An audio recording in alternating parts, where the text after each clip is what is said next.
consilier județean, deputat, senator și ministru Constantin Traianicaș, îl chem pe scenă. Singurul ministru a orașului Pecica. Pecica nu a avut ministru. Haideți să-l aplaudăm pe domnul ministru.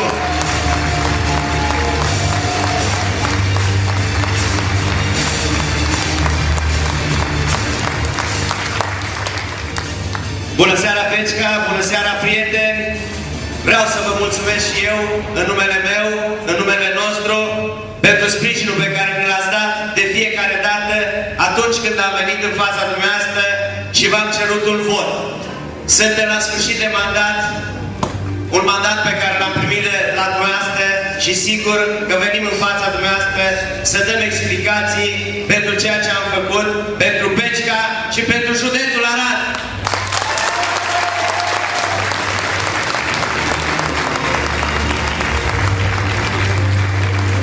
De 12 ani de zile lucrăm împreună cu oamenii din Pecica. Am început foarte multe proiecte pe care le derulăm în momentul de față și împreună cu dumneavoastră vrem să dezvoltăm orașul Pecica și județul Arad.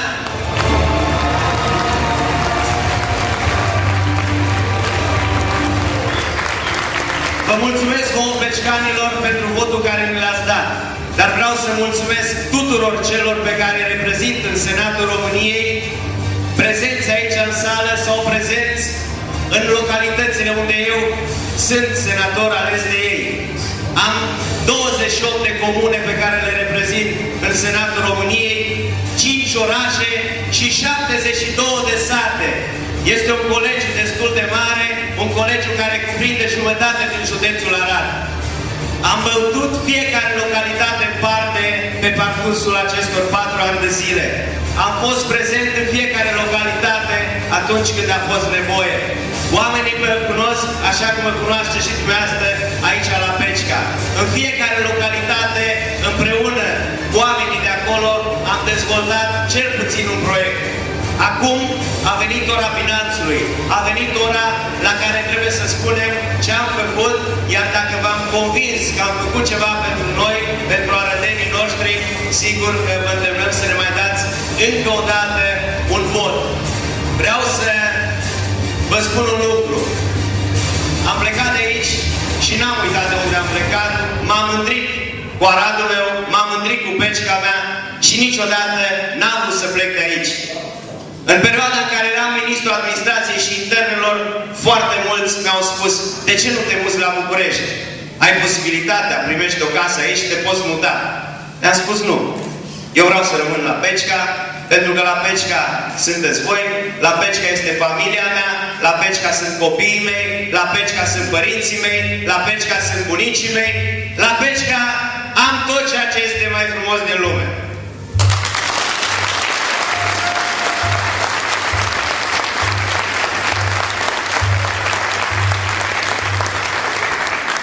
Avem lucruri importante de dus la sfârșit. Am început 2 școli, am început o construcție la o biserică nouă, am început dezvoltarea unui program de infrastructură în Pecica și har Domnului că avem foarte multe de făcut doar aici în localitatea noastră.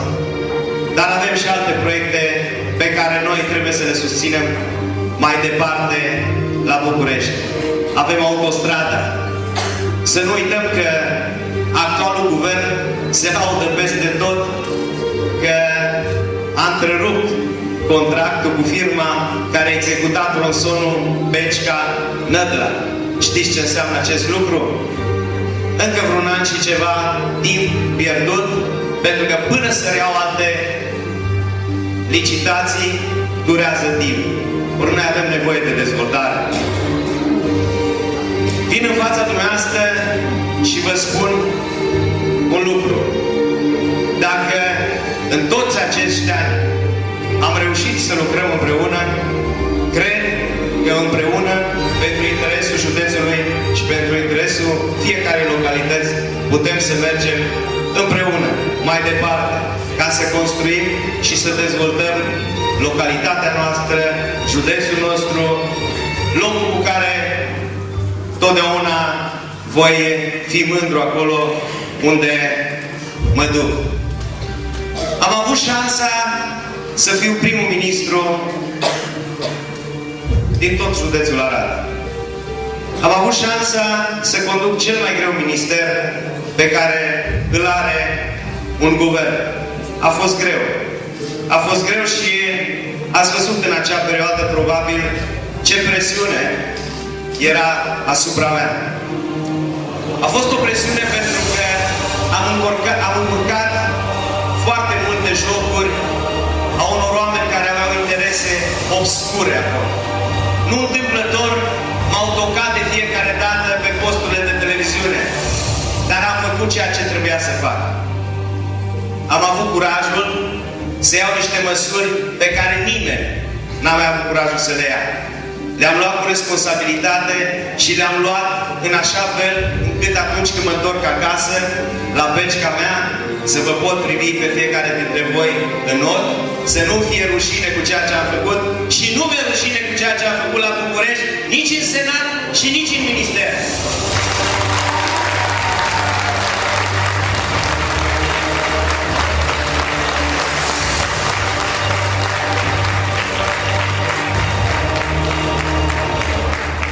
Am foarte multe lucruri să vă spun, dar sigur că timpul nostru este prețios și nu vreau să vă răpesc foarte mult din timpul pe care îl aveți la dispoziție și mă bucur că ați venit într-un număr atât de mare astăzi aici.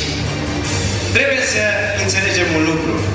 În 9 decembrie vă așteptăm la vot. Vă așteptăm să ne dați încă o dată încrederea dumneavoastră.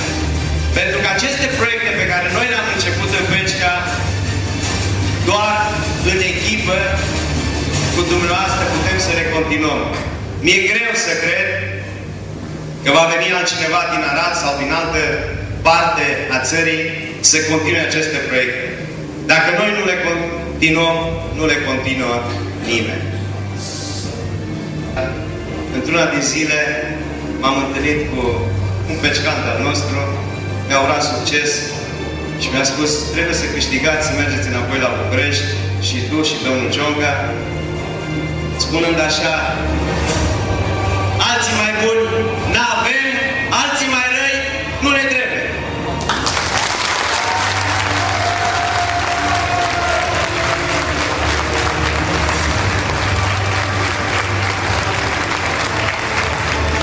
Și dacă tot se vorbea aici de o echipă, noi de fiecare dată am știut să lucrăm doar în echipă. Doar în echipă poți să reușești să faci lucruri mari. În echipă am pornit la drum și în 2008, când am plecat în Parlamentul României. N-am plecat singur. Am plecat alături de colegul nostru, de prietenul nostru, Iustin Cionca, pe care îl invit alături de mine pe scenă